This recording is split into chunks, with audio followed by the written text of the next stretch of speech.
Bom dia, pessoal. Hoje a gente vai discutir sobre a primeira lei, dando um enfoque um pouco mais prático, tá? Então, na aula passada a gente já enunciou ela, discutiu aí, por exemplo, que ela representa a conservação de energia. Então, para um sistema fechado, você pode representar isso matematicamente em termos da variação da energia interna é igual ao calor mais trabalho. Energia interna é uma função de estado, então só depende da condição inicial e final. E calor e trabalho depende do caminho, né?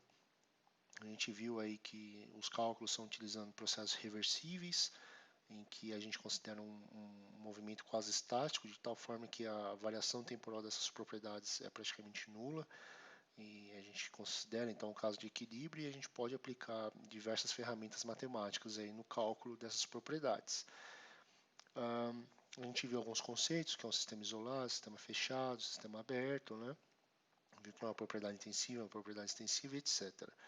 Eu gostaria nessa aula de apresentar mais dois conceitos, que é uma capacidade calorífica e entalpia, e baseado nesse conjunto a gente vai mostrar que de fato a energia interna aí é uma função de estado, enquanto calor e trabalho não são. Tá? Então essa aula é uma visão, uma aplicação mais direta aí, né, dessa primeira lei da termodinâmica. Tá? Então vamos olhar aí quais os processos que a gente pode ter, os caminhos que a gente tem para estudar. Então a gente tem três caminhos, caminho A, B, C. A gente vai plotar eles num gráfico de pressão em função do volume, tá? E a gente tem, na verdade, dois processos de expansão e um processo de aquecimento, né? Então, o processo A é um processo de expansão reversível isotérmica. Olha, os processos que a gente vai trabalhar, pode ver em todos eles, tanto o A, B e o C, são reversíveis. Isso garante a condição de equilíbrio e tudo que eu falei para vocês ali atrás, tá? Então, é importante garantir que os processos são reversíveis. É um processo de expansão, então a gente vai ter um aumento do volume do seu sistema, do seu container, por exemplo. E no caso A, é uma expansão do tipo isotérmica. Isotérmica significa que a temperatura é constante, tá? Aqui, então, se a gente, por exemplo, considerar o ponto 1 aqui, ok? A gente está na pressão 1, certo? Que é isso aqui. Volume 1, que é isso aqui. A temperatura eu dei, que é T1. Quando você chega no ponto final, então você expandiu, você foi nessa direção aqui, a gente chegou na pressão 2, ok? E volume 2, e manteve a temperatura 1. Então a temperatura ela se manteve constante.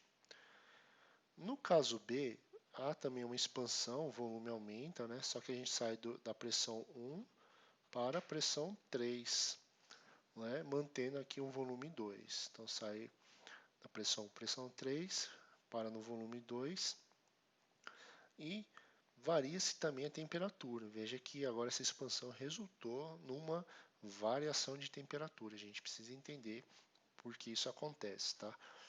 E finalmente a gente tem um processo de aquecimento, então a gente está indo de T2 para T1, certo? No caminho C.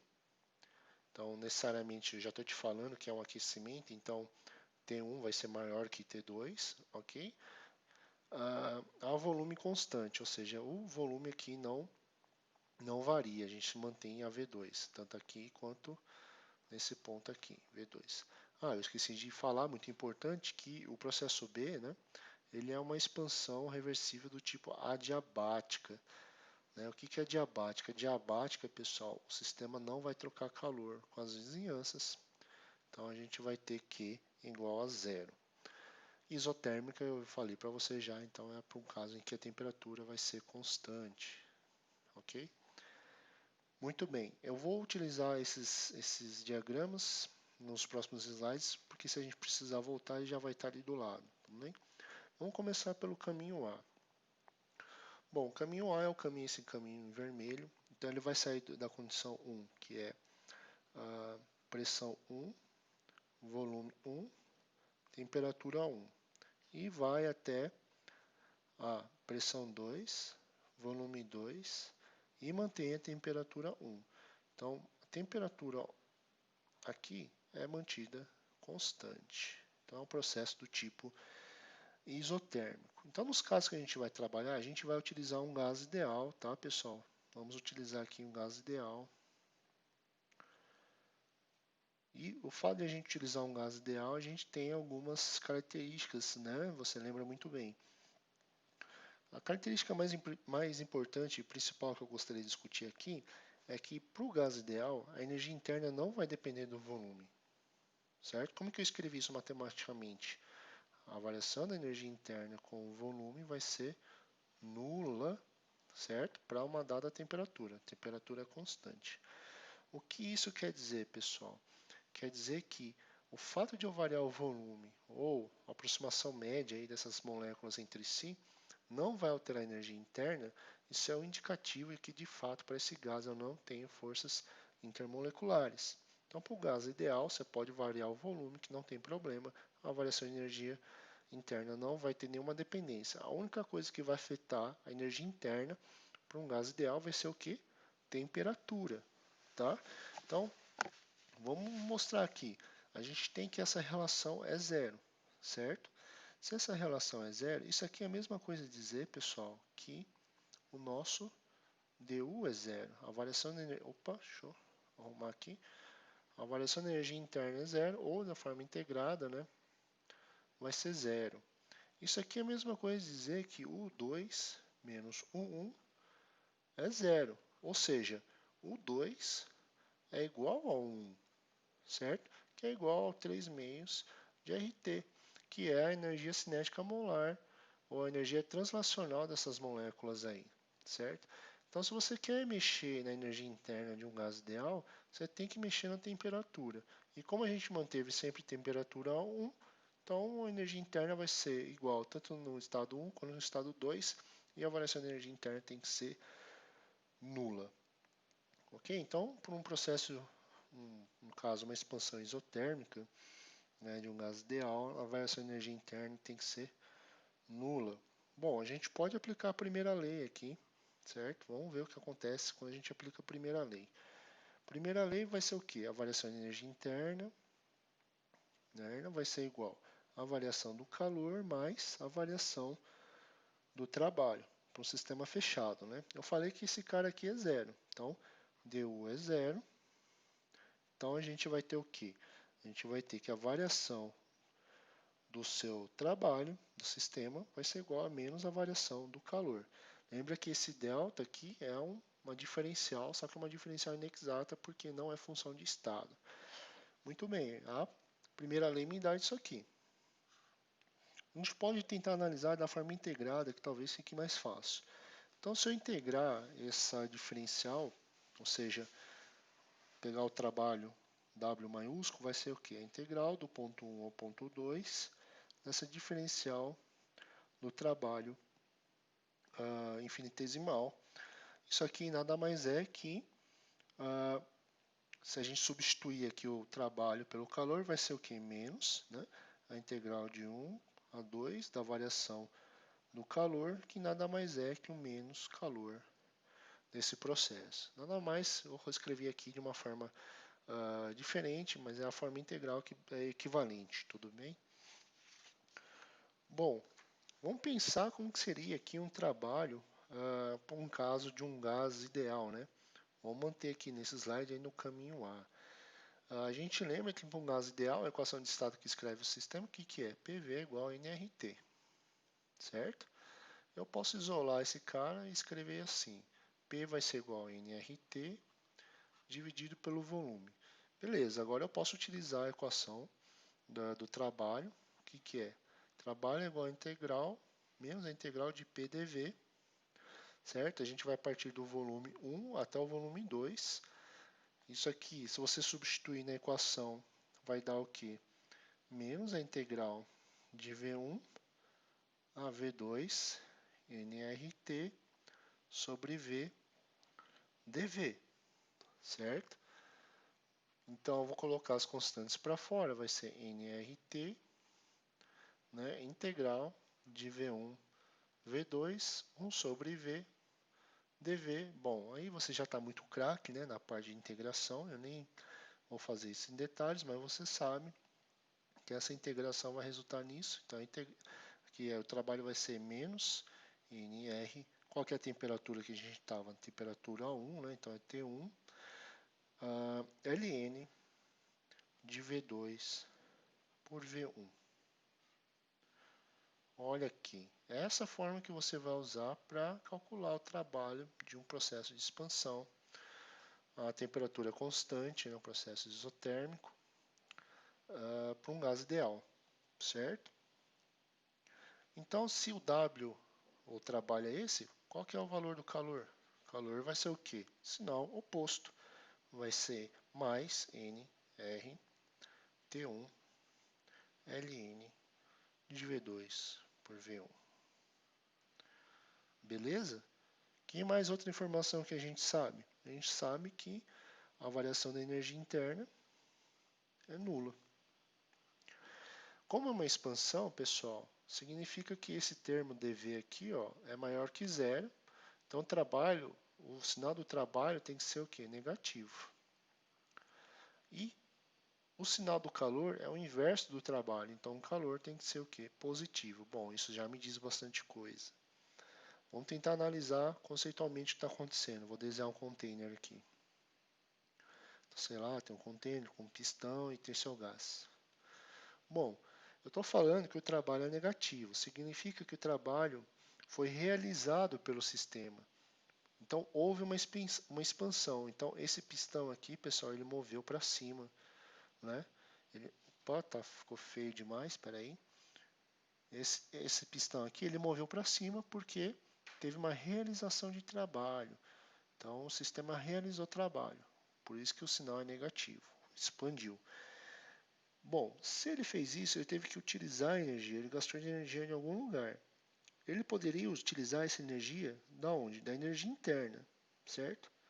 Só que a energia interna não varia, pessoal, porque a temperatura é constante. Veja, a energia interna não variou. Então, o que acontece para essa energia interna não variar? Eu vou ter que ter o quê? Calor entrando no nosso sistema, por isso que o sinal aqui é positivo, tá? Calor vai ter que estar entrando aqui no nosso sistema. Então, esse calor ele é convertido em trabalho e mantém a energia interna constante. É isso que está acontecendo. Então, ao fazer isso, a sua pressão diminui, o seu volume aumenta, claramente por causa de uma expansão, e a sua temperatura é mantida constante. Ok? Então, a gente vê um caso prático aqui de um processo, de uma expansão reversível com gás ideal. O que está acontecendo, né? Mantendo a temperatura constante. Você tem a realização aí de trabalho consumindo aí a energia do seu sistema, mas como a energia interna é constante, você vai ter que retirar calor das vizinhanças para você conseguir realizar esse trabalho. Ok? Vamos ver o caminho C agora, né? Esse caminho agora aqui. Esse caminho aqui, ó. Depois a gente vai para o B. Bom, caminho C. A gente sai então a P3, V2 em T2 nessa condição e vai para P2, V2 e T1. É isso, né? Muito bem. O que a gente consegue manter constante aqui é V2 apenas. V2. Se o volume é constante, pessoal, ou seja, o volume é constante, a derivada disso quanto que é? A derivada de uma constante, zero. Qual que é a propriedade termodinâmica que a gente está utilizando aí para usar, que a gente utiliza volume, na verdade, né? É o trabalho. Então, para um processo onde não há variação de volume, o trabalho, pessoal, tem que ser o quê? Zero. Trabalho zero, se você aplicar a primeira lei, o que vai te dar? Energia interna, o que é? Calor mais trabalho. Aqui, peraí. Você vai ter que energia interna vai ser então igual a calor. Certo? Nesse caso, pessoal, eu vou definir para vocês que energia externa, na verdade, ela é a mesma coisa que calor a volume constante, porque você não pode, de fato, realizar trabalho. Então, vou colocar esse Vzinho aqui como subscrito no calor, justamente para falar que o volume está constante. Tá? Depois eu vou fazer isso para pressão constante e a gente vai diferenciar esses calores. Então, pessoal, nesse caso a gente tem um aquecimento, a gente sabe aí então que T1, né, T1 vai ter que ser maior que T2. E vamos ver o que acontece isso de um ponto de vista mais físico, né? Vamos lá. A gente tem então o seu container com pistão e seu gás. Bom, primeira coisa é que o volume não muda, então esse pistão ele fica aqui, ó, não sai do lugar, né? Tá aqui parado. Agora é o seguinte, pessoal, a energia interna aqui, que é dada basicamente com uma função apenas da temperatura, vai sofrer um aumento. Por quê? Porque a gente sabe que houve um aquecimento do sistema. Eu disse para você que houve um aquecimento do sistema. Temperatura 1 é maior que temperatura 2. Então, o que vai acontecer nesse caso? A gente vai ter calor, né, saindo das vizinhanças, entrando no seu sistema e aumentando a energia interna, que por sua vez aumenta a temperatura. Então, a gente vai ter um volume que é constante, a gente vai ter, pelo fato de você estar aumentando a temperatura no volume fixo, você tem que ter então um aumento da pressão. E a gente sabe que aumenta a temperatura, por quê? Porque a energia interna ela é basicamente dada por 3 meios de RT, energia translacional. Então, o que vai acontecer? O sistema vai absorver calor, então o calor aqui tem que ser maior que zero, certo? Esse vai converter em energia interna, dado esse 3 meios de RT, e o sistema aí vai aumentar a temperatura. Tudo bem? Então é isso que você tem que visualizar quando você estiver analisando, por exemplo, o caminho C. Vamos agora para o caminho B. Caminho B. Bom, caminho B a gente parte da onde? A gente parte de pressão 1, volume 1, temperatura 1 e chega na P3, volume 2, T2. Bom, a pressão vai de 1 a 3, não é constante. Volume vai de 1 a 2, não é constante. Temperatura de 1 a 2, também não é constante. Aqui a gente não tem nada constante, tá, pessoal? Nada se mantém constante. Mas eu te dei uma dica. Se a gente voltar lá atrás, deixa eu voltar aqui, ó, o caminho B é uma expansão, tudo bem, porque aumenta o volume, reversível porque é a condição que a gente quer, e adiabática, ou seja, é um processo que não tem troca de calor com as vizinhanças. Isso é uma super informação. Então, um processo adiabático, certo? Processo adiabático, a gente vai ter que o calor trocado vai ser zero. Então, pela primeira lei, o que isso vai nos dizer? Pela primeira lei, que a variação da energia interna tem que ser igual ao trabalho realizado, ao trabalho sofrido pelo sistema. Tudo bem? Então vamos de novo, vamos pensar o que está acontecendo com esse sistema aqui. Vamos fazer o desenho. Seu container com pistão. E você tem um gás aqui, com uma energia interna U, né? Bom, você não tem troca de calor, nem entra, né? Nem entra e nem sai calor. Não tem essa troca. Por quê? Porque é um processo adiabático. O que você tem, na verdade, é uma expansão. E essa expansão você tem um aumento de volume. Então o sistema ele vai realizar trabalho, certo? Deixa eu mostrar aqui. O sistema vai realizar trabalho, vai expandir.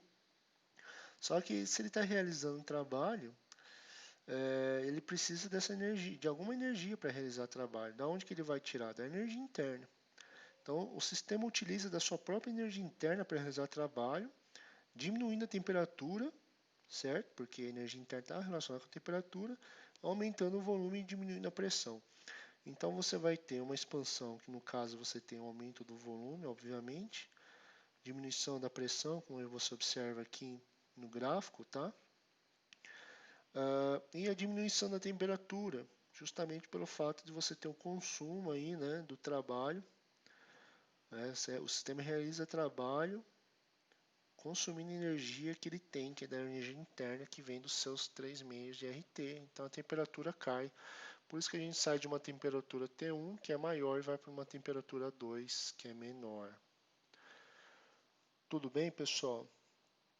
Então, essa aí, por exemplo, a gente usou 3 caminhos diferentes, 3 processos diferentes, e conseguiu fazer uma aplicação da primeira lei e ter uma abordagem mais visual, mais realista, né, do que está acontecendo quando a gente faz essas variações todas, tá?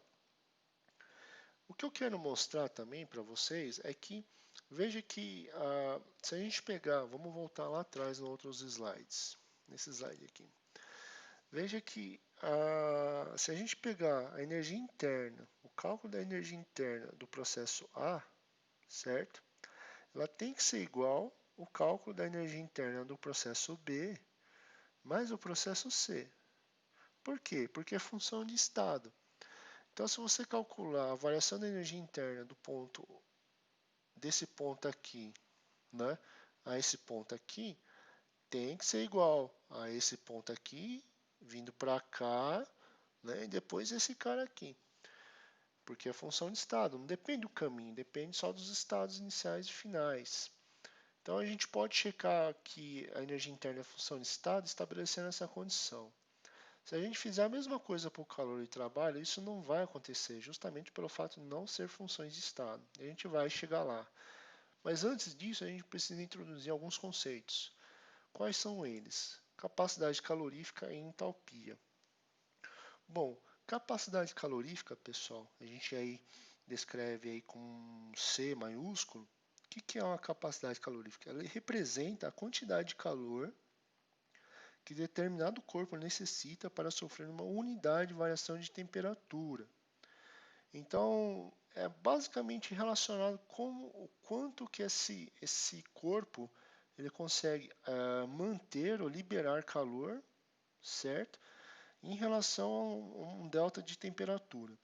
Se eu precisar de muito calor para variar uma unidade de temperatura, a gente tem uma capacidade calorífica maior. Se a gente precisar pouquinho calor para variar a unidade de temperatura, a gente tem uma capacidade calorífica menor. Então vamos pensar que você está lá na praia, certo? Você chegou na praia, está de férias, acabou a quarentena e tudo mais. Aí você pisou na areia, seu pé, fala, puxa, quase queimei meu pé. Aí você sai correndo para a água, porque você sabe que na água vai estar mais amena a temperatura. Por que isso acontece? Veja, a fonte de calor é a mesma. A fonte de calor é o sol. Mas a capacidade calorífica que você tem da areia ou da água é completamente diferente. A capacidade calorífica da água é muito maior. Significa o quê? Em relação à areia, significa o quê? Que você precisa dar mais calor para você ter uma variação de temperatura grande, entendeu?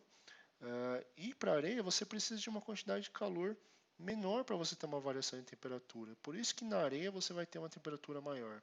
A mesma coisa quando você coloca a sua mão, por exemplo, num corrimão metálico, aí a gente está no inverno agora, né? Coloca a mão nesses corrimões metálicos, você vai sentir que você vai estar mais gelado. Por quê? Justamente pelo fato de você ter uma capacidade calorífica menor. Você consegue aí, com uma quantidade de calor mínima trocada, ter uma variação de temperatura, certo? Então, o fato de você ter diferentes capacidades caloríficas, você consegue associar então com diferentes trocas de calor, né? A gente pode definir assim, então, a capacidade calorífica vai ser igual à variação de calor, certo? Em relação à variação de temperatura. Olha, se eu falar que é volume constante, eu posso colocar aqui um CV para falar que é volume constante, essa capacidade calorífica. E o calor também vai ter um Vzinho que vai um calor a volume constante. A gente tem também a questão da capacidade calorífica a pressão constante, certo? Então a gente pode escrever ΔQP, ΔT, aqui no caso uma capacidade calorífica a pressão constante. Bom, eu falei para você ali atrás que a gente pode definir aí quando o volume não tem variação, o volume é constante, que esse calor, né, esse calor a volume constante está relacionado com a variação de energia interna, né? E no caso, quando o calor é a pressão constante, a gente chama que isso, a gente tem um nome especial para isso. Isso aqui é variação de H. O que é H? H é um novo conceito que eu vou também dar aqui para você, que chama-se entalpia. Certo? Então, entalpia, quando a gente pensa em entalpia, a gente está pensando em processos a pressão constante, tá? Então, você vai ter calor, um calor trocado ali a pressão constante, isso chama-se entalpia. Você viu lá reações exotérmicas, reações endotérmicas. O que você está vendo aí, se o calor está entrando ou ele está saindo, não é isso? Então, é basicamente um calor referente à pressão constante. Por que a química usa muito entalpia? Porque reações usualmente são feitas a pressão atmosférica, a pressão constante. Então, é uma propriedade termodinâmica muito conveniente aqui para a química, tá? Qual que é a definição aqui? Eu vou escrever aqui do lado, tá? Definição de entalpia é isso aqui, ó. Entalpia ela é definida da seguinte forma: a energia interna, certo? É igualzinho a energia interna, mas tem mais uma contribuição, PV. Isso aqui é a definição da função entalpia. Se a gente derivar, porque a gente quer as variações, né? Então ficaria como aqui? dH vai ser igual aqui, deriva U, vai ser du, né? Agora vai derivar P e V. Tem que usar a regra da cadeia, né? Então fica PDV mais VDP, certo? Regra da cadeia. Então a gente sabe que a gente tem pressão constante. Pressão constante, o que é? dP igual a zero. Então esse termo aqui, ó, vai para zero. O que sobra? dH é igual a du mais PDV, tá?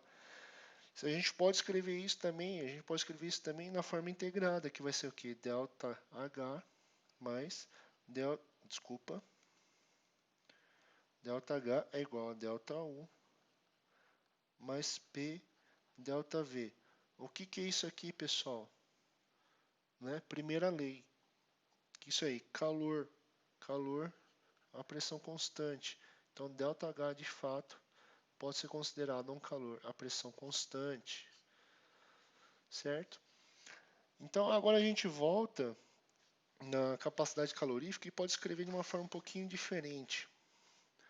Deixa eu mudar de cor aqui para facilitar. Aqui, então, ao invés de variação de calor a volume constante de temperatura, eu vou escrever de uma forma melhor. A volume constante, eu vou escrever aqui, vai ser igual a ΔU, ΔT, a V constante, ok?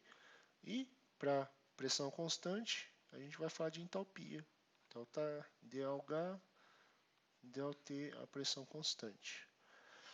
Então, como é que a gente pode obter a variação de energia livre ou a variação de energia interna ou a variação de entalpia experimentalmente? Dessa forma, a gente consegue pegar essa fórmula aqui, isolar e integrar fazendo da seguinte forma. Vai ficar ΔU, vai ser igual a integral, certo? De T1 a T2, CV dt. Então, se você sabe a capacidade calorífica dessa substância e você varia a temperatura, considerando que isso aqui se mantenha constante, você consegue calcular a variação da energia interna do seu sistema. E a mesma coisa a gente faz aqui por causa da entalpia. Então, como é que você obtém a entalpia? Você tem a entalpia, vai ser igual ao que? A integral de T1 T2 Cp dt. Então, você consegue determinar experimentalmente nessas propriedades, medindo aí, por exemplo, conhecendo a capacidade calorífica desses materiais, você pode obter isso experimentalmente e você vai fazer isso nos laboratórios de química mais para frente, tá?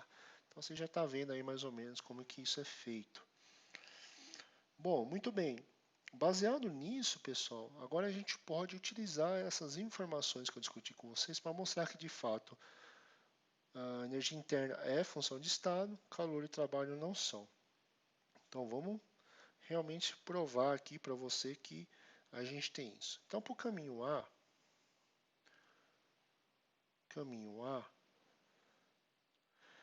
a variação de energia interna é nula, porque a gente tem uma expansão isotérmica.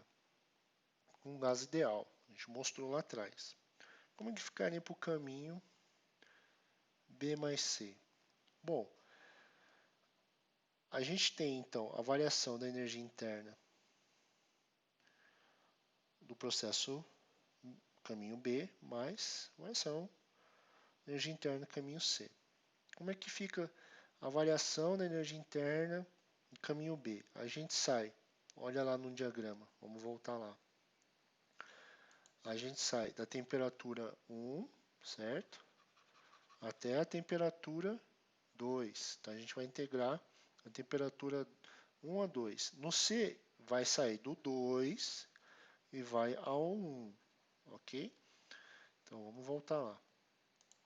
Então a gente tem aqui, como é que a gente calcula a energia interna? Usando a capacidade calorífica da substância. Então você tem T1 a T2 CV dt, que é para o processo B, mais a integral, agora inverte, né? Sai de T2 a T1 CV dt. Tá? Isso aqui, pessoal, é a mesma coisa que escrever assim, ó. Menos a integral de T1, T2, CV dt. É só inverter os limites de integração. Significa, então, que isso são iguais, só que sinais trocados. Então, necessariamente, isso aqui tem que ser zero. Então, se a gente buscar lá atrás a relação que eu comentei com vocês, em que se de fato a energia interna é função de estado, isso aqui tem que ser satisfeito, certo?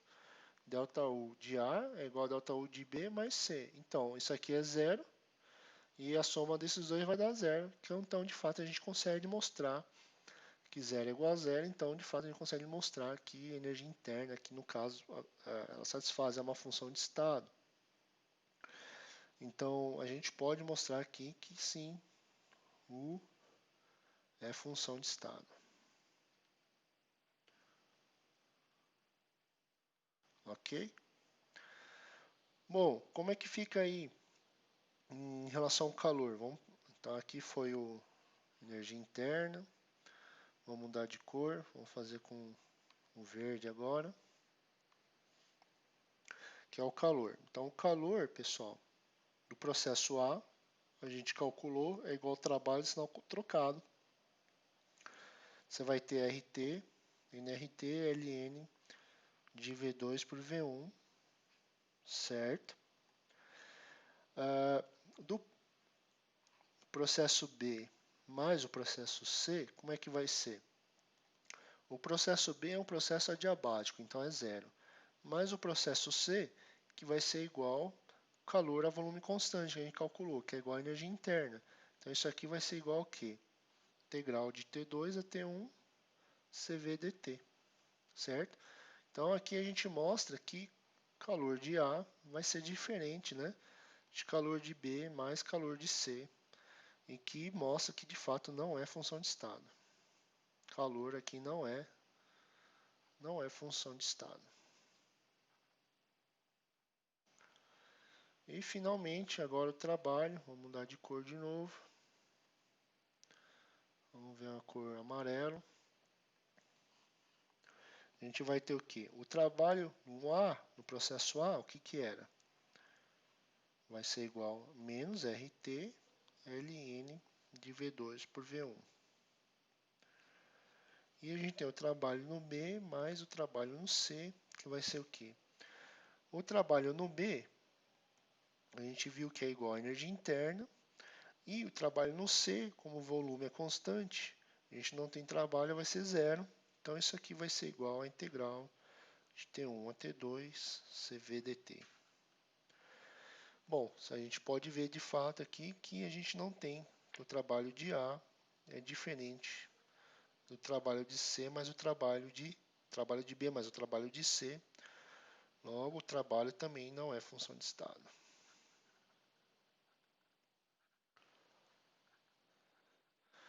A única condição que a gente achou para a função de estado é, de fato, a energia interna, onde que a gente viu que a variação da energia interna de A vai ser igual à variação da energia interna de B mais a variação da energia interna de C. Então, nesse caso, U é função de estado. Energia interna é função de estado. Ok, pessoal? Então, o que a gente viu nessa aula? A gente viu uma aplicação um pouco mais direta aí da primeira lei, né? E uma visão mais física do que acontece quando você aumenta o volume, o que acontece com a temperatura, o que acontece com a energia interna, calor, trabalho, né? Para 3 processos diferentes. Um com a temperatura constante, né? A gente usou um gás ideal. O outro a gente considerou uma expansão também mais um processo adiabático. E o outro a gente considerou um volume constante, onde não tem realização de trabalho. A gente discutiu o conceito de capacidade calorífica, a gente vai abordar isso mais outras vezes, né? E introduziu também entalpia. Então, variação de entalpia é calor, só que a condição de pressão constante. Variação de energia interna também é calor, considerando um volume constante. Tá?